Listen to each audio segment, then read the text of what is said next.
Assalamualaikum warahmatullahi wabarakatuh. Tabipun saya JP Harfi Sufyan, mahasiswa program studi Magister Ilmu Hukum Fakultas Hukum Universitas Lampung tahun angkatan 2020.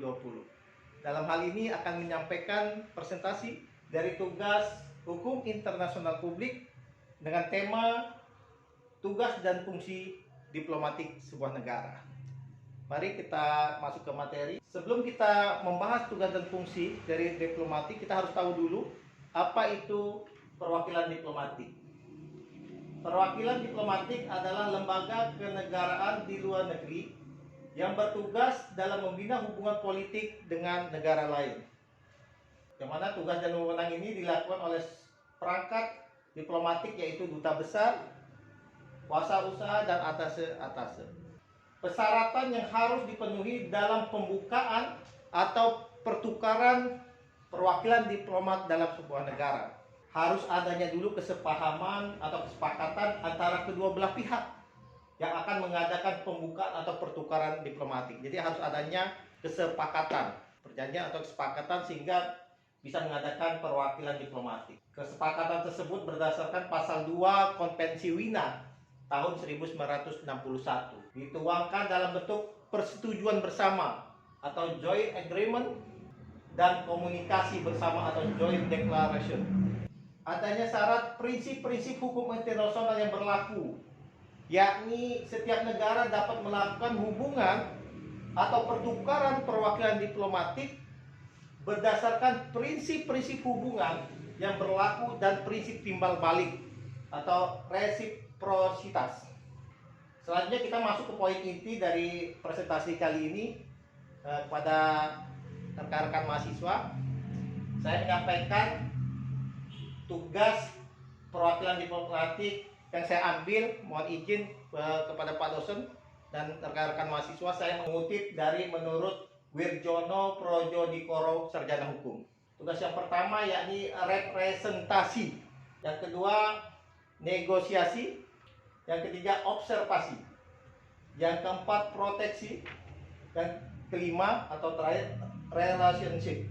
Kita akan kupas, teman-teman mahasiswa, Bapak dosen yang saya hormati. Apa itu representasi?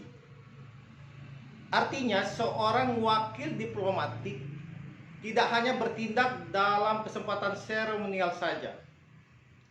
Ia juga dapat melakukan protes atau mengadakan penyelidikan atau pertanyaan dengan negara penerima. Ia berarti mewakili kepentingan politik pemerintah negaranya. Itu yang dimaksud dengan representasi.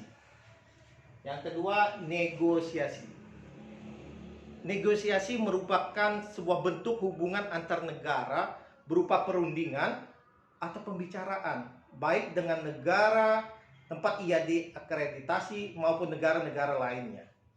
Perundingan atau pembicaraan merupakan satu tugas diplomatik dalam mewakili negaranya. Dalam hal perundingan, seorang diplomatik harus mengemukakan sikap negaranya kepada negara penerima menyangkut kepentingan dari kedua negara yang saling bekerja sama dalam diplomatik tersebut.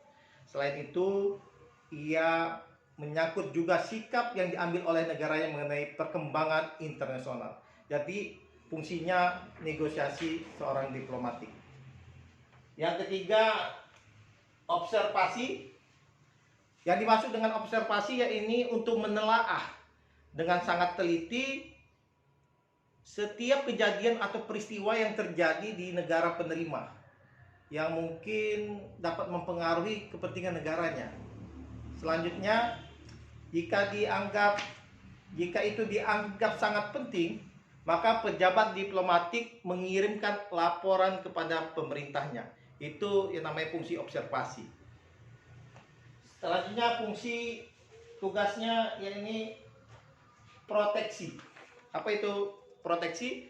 Yaitu melindungi pribadi, harta benda, dan kepentingan warga negara pengirim ataupun warga negaranya yang berada di luar negeri. Itu proteksi. Dan terakhir, relationship, yaitu seorang diplomat bertugas untuk meningkatkan hubungan persahabatan persahabatan, mengembangkan ekonomi, hubungan ekonomi, kebudayaan, serta ilmu pengetahuan di negara pengirim dengan negara penerima. Itu tugas perwakilan diplomatik menurut Wirjono Prodjodikoro, sarjana hukum. Kan slide berikutnya, yakni fungsi dari perwakilan yang tadi adalah tugasnya, sekarang fungsi perwakilan diplomatik berdasarkan Kongres Wina 1961. Yang pertama, fungsi mewakili negara, yakni untuk mewakili kepentingan negara pengirim pada negara penerima. Yang kedua, fungsi melindungi kepentingan negara. Apa yang dinamakan fungsi yang kedua ini? Untuk melindungi kepentingan negara pengirim maupun warga negaranya pada negara penerima. Jadi sangat luar biasa fungsi diplomat ini. Poin yang ketiga, fungsi mengadakan persetujuan. Apa sih yang dimaksud fungsi mengadakan persetujuan ini? Untuk mengadakan persetujuan bersama antara pemerintah dari pihak negara penerima. Selanjutnya, poin keempat, fungsi memberikan laporan. Untuk memberikan laporan secara berkala mengenai kondisi dan pertumbuhan dalam bidang ekonomi, militer, serta ilmu pengetahuan, serta yang lainnya pada negara penerima. Yang kelima, fungsi meningkatkan kerjasama. Ini untuk meningkatkan sebuah kerjasama antar kedua negara yang terjalin perjanjian diplomatik, misalnya dalam bidang perdagangan, pendidikan, maupun kebudayaan. Itu fungsi perwakilan diplomatik berdasarkan Kongres Wina 1961. Bahwasanya berakhirnya perwakilan diplomatik jika negara pengirim berinisiatif memanggil kembali seorang diplomat atau yang dikenal dengan recall. Jadi negara pengirim itu mengambil atau memanggil diplomatnya untuk pulang ke negaranya.